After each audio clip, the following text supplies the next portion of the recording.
Hello everyone and welcome to today's online class for class 12.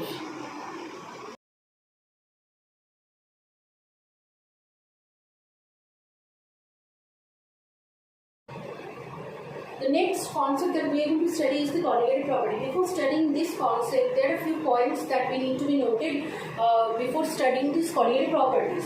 The first property that we need, the first point that we need to be noted that the property that we are studying in here, the colligative property, is the property of dilute solution, not for concentrated solution. Dilute solution consisting a solid solute which is non-volatile, non-electrolytic in nature.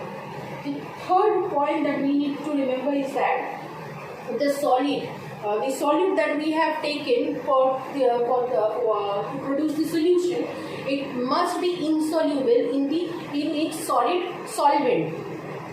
The fourth one is that the colligative properties that we are going to study in few minutes, these specific properties of a solution, of a dilute solution, do not depend on the nature of the solute you have taken, but on the other hand it depends on the number of solute in the solution. This is the main main definition point that I have written just 1, 2, 3 point by point. So you can make the definition out of this.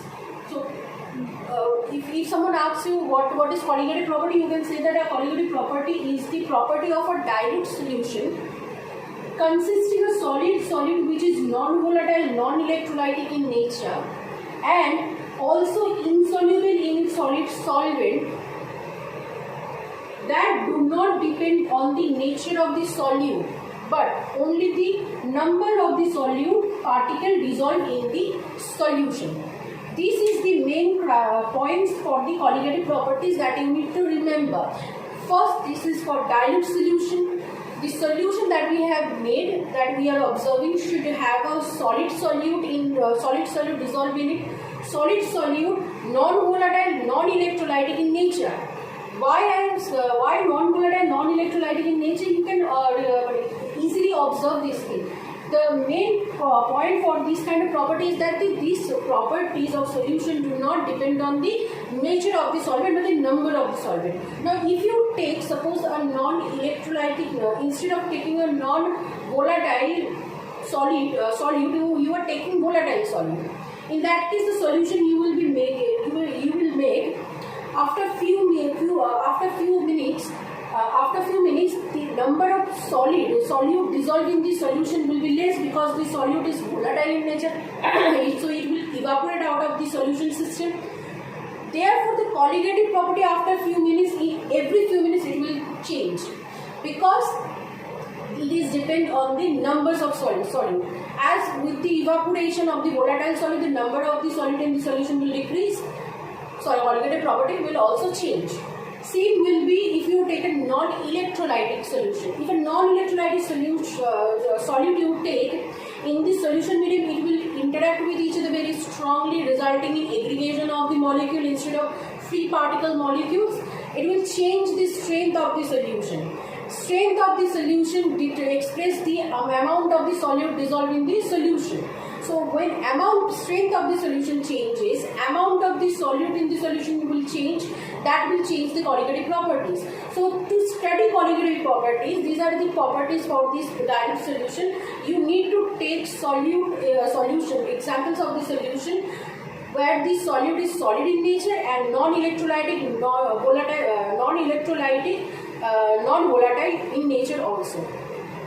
There are 4 colligative properties that we are going to study. The first one is the relative lowering of vapor pressure. The second one that we are going to study is the elevation of boiling point. The fourth one is depression of freezing point, and the last one is the osmotic pressure. These are the colligative properties. These are the 4 colligative properties that we are going to study in few minutes in details.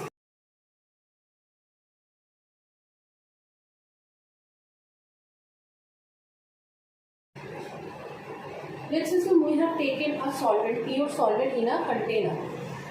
The vapor pressure of the pure solvent obviously will be represented by P0. This is the vapor pressure of the pure solvent. Now you have put some amount of solid solute in it to make a solution. The solid solute that you have dissolved, obviously it is non-volatile, non-electrolytic in nature.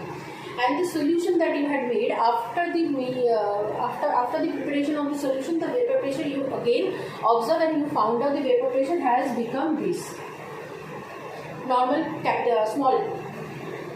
The mole fraction of the solution, if you calculate the mole fraction, you will find out that the mole fraction of the solute is X2 and the mole fraction of the solvent is X1. Now, obviously, the vapor pressure, we already know that the vapor pressure of solution is less than that of vapor pressure of the pure solvent. So, the lowering of vapor pressure in this case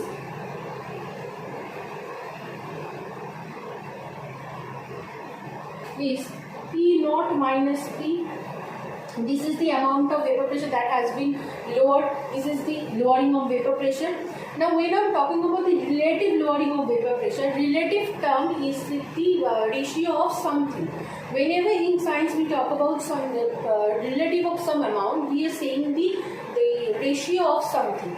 In this case, relative vapor pressure means the lowering of vapor. Relative lowering of vapor pressure meaning lowering of vapor pressure with respect to the previous vapor pressure. Before the mixing of the solute, the vapor pressure of the pure solvent was this, and after the solution preparation, the lowering of vapor pressure is this one. So, to find out the relative lowering of vapor pressure,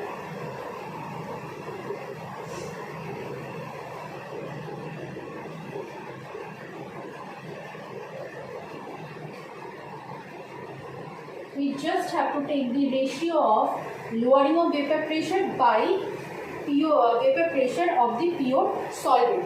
This is the lowering relative lowering of vapor pressure expression. Now, the law of relative lowering of vapor pressure, the colligative property of relative lowering of vapor pressure is saying that the relative lowering of vapor pressure for this kind of a specific solution is always going to be equal to the mole fraction of the solute that has been dissolved within the solution. That is P naught minus P by P naught. This is the relative lowering of vapor pressure. This is equal to the mole fraction of the solute dissolved in the solution. This is the expression, mathematical expression that I have written in here. The mathematical expression for the relative lowering of vapor pressure. What is the significance of this expression? It is exactly saying that the amount of solute that you will dissolve in the solution to make the solution, the mole fraction that you will find, the magnitude of mole fraction, that magnitude represents the relative lowering of the vapor pressure that will be observed. That is, if the mole fraction you will find for a certain for a solution, let's take 0.5 mole fraction you have found out. You have got for the solute. The relative lowering of vapor pressure will be also 0.5. I am not talking about the lowering of vapor pressure will be 0.5. The relative lowering of vapor pressure will be 0.5. If you know what is the vapor pressure for the pure solvent of that particular solution, you can easily find out how much amount of lowering of the vapor pressure will be happening.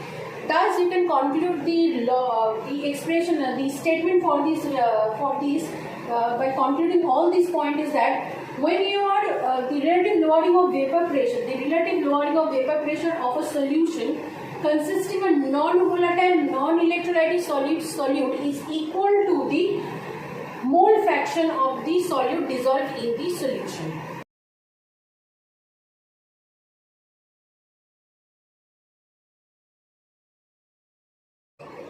The expression for Raoult's law is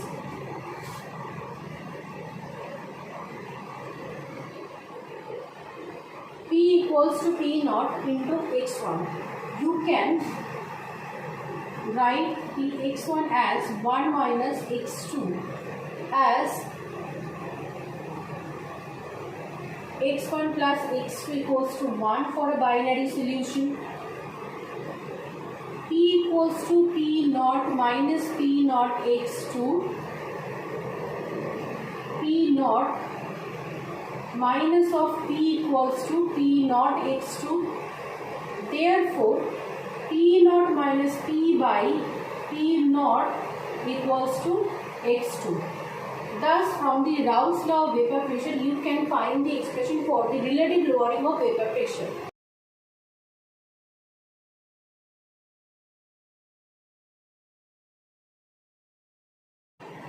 With the change in pressure, the vapor pressure of the pure solvent and that of the solution changes because the solvent is volatile in nature. So, with the change in temperature, the evolution rate of the solution will change, pure solvent will change, and that of the solvent in the solution also change, which in turn will change the vapor pressure of the solution and the pure solvent. But the solute that we have taken to produce this particular solution is non-volatile, non-electrolytic in nature. So with the change in temperature, it will not evaporate or aggregate faster. As a result, the amount of solute dissolved in the solution will not change. And relative lowering of vapor pressure is the colligative property. Which is only dependent on the mole fraction of the solute. As the mole fraction, as the number of solute dissolved in particle is not changing, therefore the relative lowering of vapor pressure will also not change with the change in temperature. That's why you can say that relative lowering of vapor pressure of a solution containing non-electrolytic, non-volatile solid solute is independent of the temperature.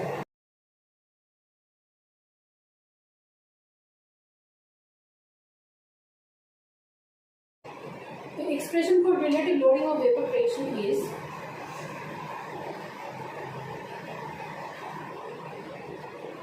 x2. x2 can be written as, this entire expression can be written like this: P naught equals to N2 by N1. Because this entire thing, the colligative property is a property of dilute solution, N1 plus N2 is almost equals to N2, because the amount of N1 you have dissolved is a very minute amount compared to the total amount of the solvent. There was the mole number of solvent plus mole number of solvent is almost equal to the mole number of solvent. This one you can write as W2 by Wm2 by W1 by M2. Given where mole number expression is, we all know the expression for mole number is the given mass by molecular mass. Sorry, M1.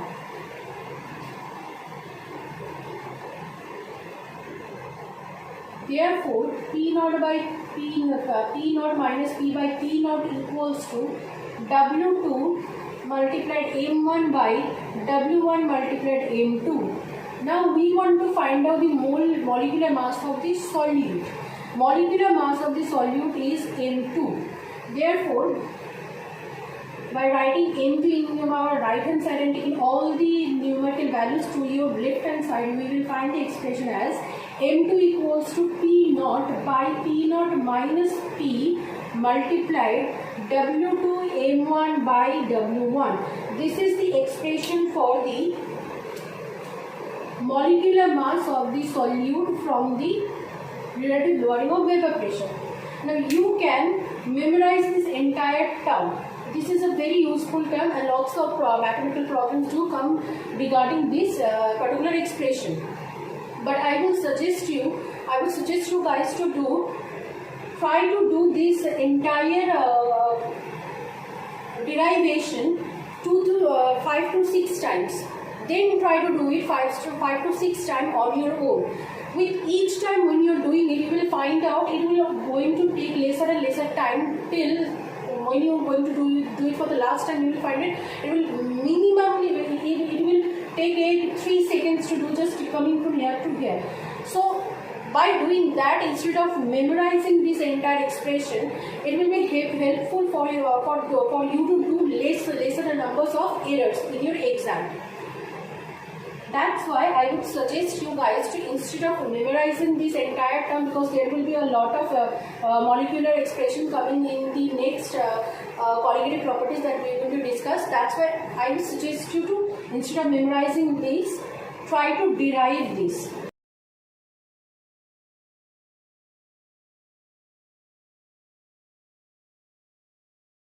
In the problem, the information that have been given is the vapor pressure of the pure solvent is given as 17.51 millimeter of Hg. Lowering of vapor pressure, that is delta P, which is P naught minus P, given as 0.0614 millimeter of Hg. And they have asked you to calculate the relative lowering of vapor pressure, that is delta P by P naught, and the vapor pressure of the solution, that is the P, small p, and also they have asked you to calculate the mole fraction of the water. Now we know that to calculate the relative vapor pressure, that is delta P P naught, which is nothing but P naught minus P by P naught. This is the value of P naught 17.51, and this is the value for delta P, which is 0.0614. By calculating this thing, you can find out the relative lowering of vapor pressure. This is also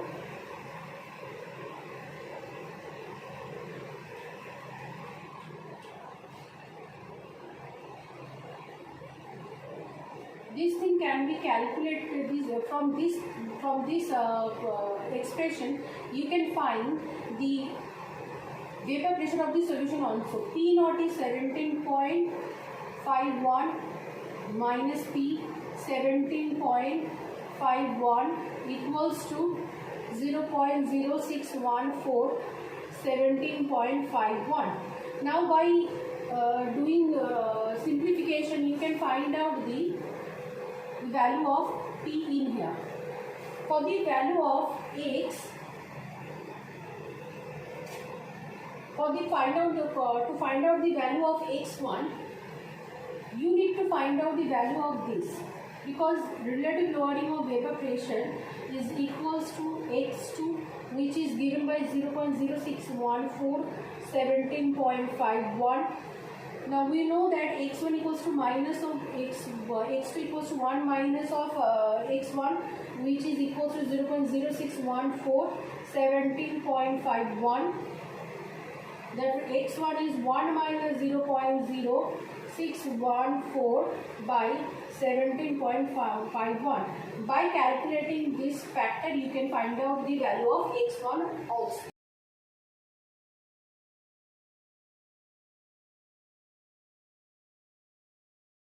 The next problem, the information that they have provided are as follows.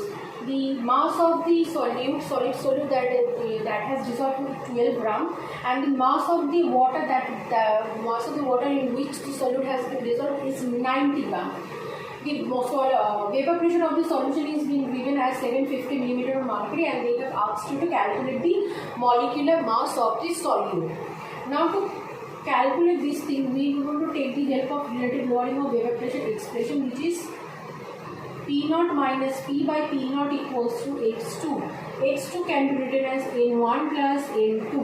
P naught is, we know, because the solvent is water and the vapor pressure of pure water is 760 millimeter of Hg. Therefore, 760 minus 750 millimeter of Hg by 760 equals to W2 by W1.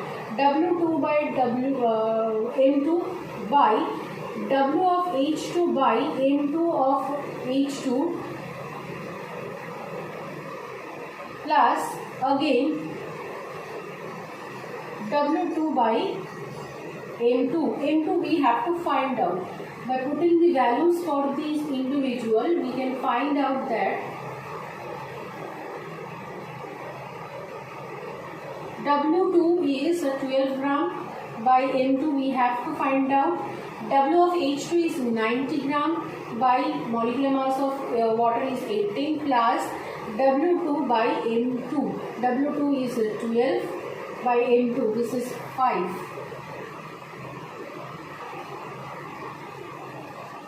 So 5 plus W2 by M2, 76 multiplied 12 by M2,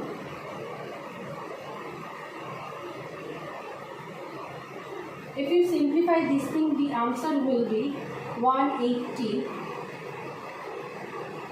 gram per mole. As it is relative molecular mass, we are not going to consider the unit.